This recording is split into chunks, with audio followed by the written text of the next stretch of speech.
ada orang itu yang senangnya itu menggunakan bahasa at-targhib wa tarhib. Bismillahirrahmanirrahim.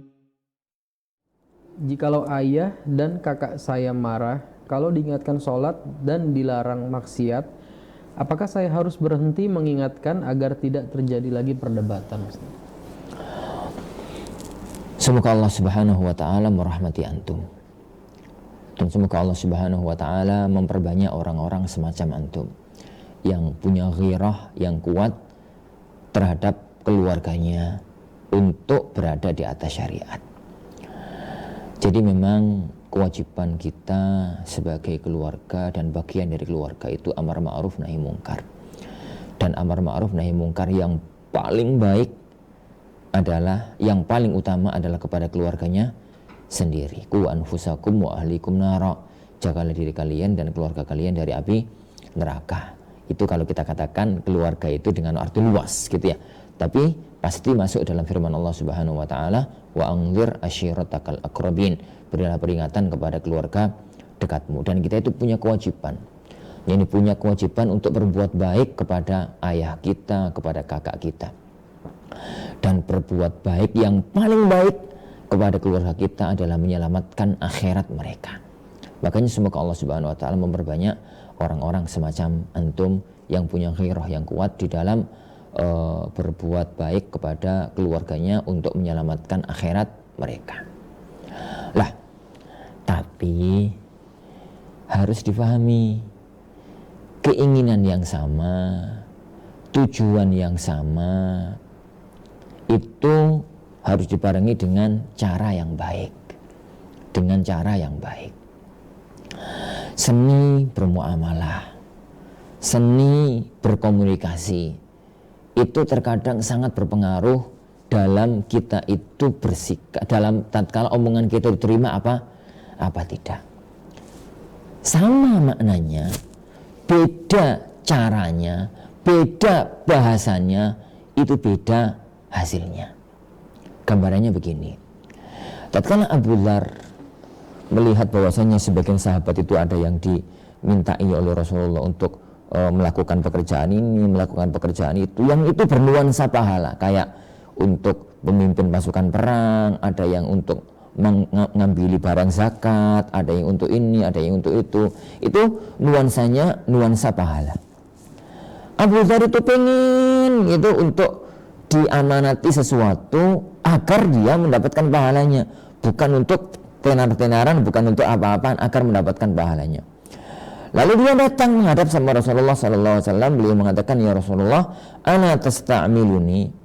Ya Rasulullah, ya boleh jenengan itu ngasih saya pekerjaan apa gitu loh ya Rasulullah gitu.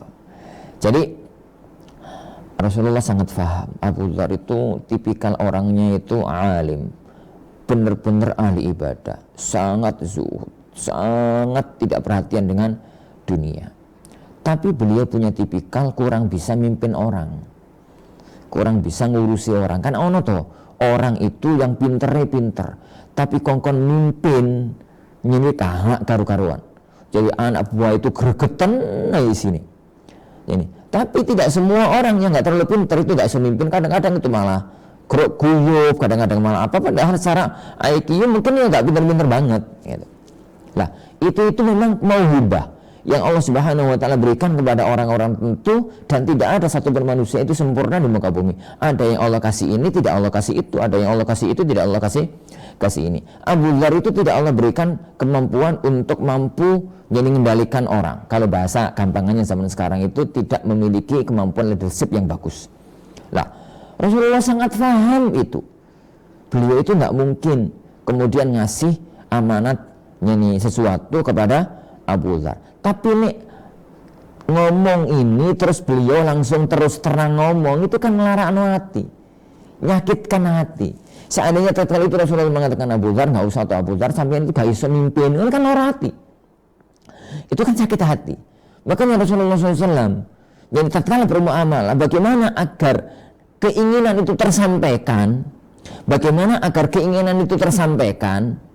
tapi tanpa harus menyakiti hati. Bahasa kita itu ikannya kena tapi nggak sampai keruh airnya gitu. Makanya Rasulullah SAW kemudian mengatakan, ya Abu Dzar, inni la uhibbuka kama uhibbu li nafsi. Abu Dzar, aku itu sangat mencintaimu kayak aku itu mencintai diriku sendiri. Muqaddimah yang sangat indah dari Rasulullah SAW. Aku itu sangat mencintaimu sebagaimana aku mencintai diriku sendiri. Abu Dzar, kamu harus sadar, yang namanya jabatan, yang namanya pekerjaan pemerintahan itu adalah amanah, bukan satu kebanggaan, itu amanah. Dan amanah itu hanya akan jadi penyesalan dan kehinaan pada hari kiamat kalau nggak bisa ditunaikan dengan sebaik-baiknya. Wa innahu yaumal qiyamati la khizyun wa nadama. Di hari kiamat nanti hanya akan jadi kehinaan, hanya akan jadi penyesalan kalau nggak diselesaikan dengan sebaik-baiknya.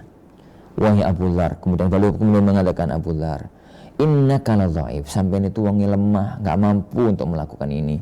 Ini janganlah kamu memimpin sesuatu, jangan kamu ngurusi 2 anak yatim. Jadi kalimat yang terakhir ini nggak akan terlalu berpengaruh sakit hatinya karena mukadimahnya bagus. Tinggal bagaimana kadang-kadang itu. Jadi salah satu masyayikh itu pernah cerita. Ada seorang itu yang berangkat sholat. Pada waktu dia berangkat sholat, jalan ke masjid itu melewati ada tetangganya yang masih sibuk ngurusi sawah pada saban. Ini kejadian di Saudi. Si ngurusi kebun itu kan ngurusi kormo. Jadi dia itu masih di atas pohon. Dia itu pada waktu lewat itu teriak, Mas, sudah azan gitu loh, ayo berangkat sholat. Ini yang di atas, ya bentar gitu, ya bentar. Bentar kapan? Kalau sebentar, menyelesaikan itu sudah komat nanti bubar. Dia tetap mengatakan bentar gitu yang di atas. Turun itu himar gitu. Bahasanya semacam itu, nawesu yang di atas marah gitu ya. Aku akan tunjukkan kepadaku siapa yang himar. Lalu dia itu turun. Pada waktu turun dari atas korma itu kan gak bisa langsung turun, banyak lincip-lincipnya itu. Dia itu pelan. Lah yang di bawah itu jadi takut terjadi apa-apa, dia itu cepat-cepat nutup dirinya dengan hutrohnya itu, sorbannya itu, kemudian berangkat ke masjid lari. Lah keesokan harinya dia kembali lewat situ. Nah kan itu yang di atas pohon itu nggak tahu siapa tadi yang ngomongi. Ya keesokan harinya, jadi kemudian dia kembali lewat situ. Kemudian melihat temannya tadi, orang yang kemarin itu juga masih di atas pohon. Kemudian dia ngomong dengan bahasa lain, Masya Allah, kormanya bagus ya, kebunnya bagus, semoga Allah ngasih barokah, didoakan, semoga panennya berhasil bagus, semangat yang kerja itu ibadah, nyukupi nafkah keluarga. Itu yang di atas seneng, didoakan, diomongi yang halus. Tapi kayaknya jenengan saking semangatnya kerja kayaknya nggak dengar azan deh. Sudah dengar azan belum? Sudah azan loh ya. Ya itu turun, ben tambah barokah, ben tambah Allah ngasih panen yang bagus, ben ini, ben itu. Yang di atas itu seneng karena didoakan, jadi diingatkan bahwasanya ini rajin ibadah itu insya Allah tambah barokah hidupnya, tambah panennya banyak. Akhirnya dia, oh iya, takut tak turun, kemudian turun. Sampai di bawah dia cerita, semoga Allah merahmati sampean. Kemarin itu ada orang, saya nggak tahu siapa, gitu. Dia itu ngomongi saya, ngatakan saya itu himar, aku mau tak pukul dia itu pergi.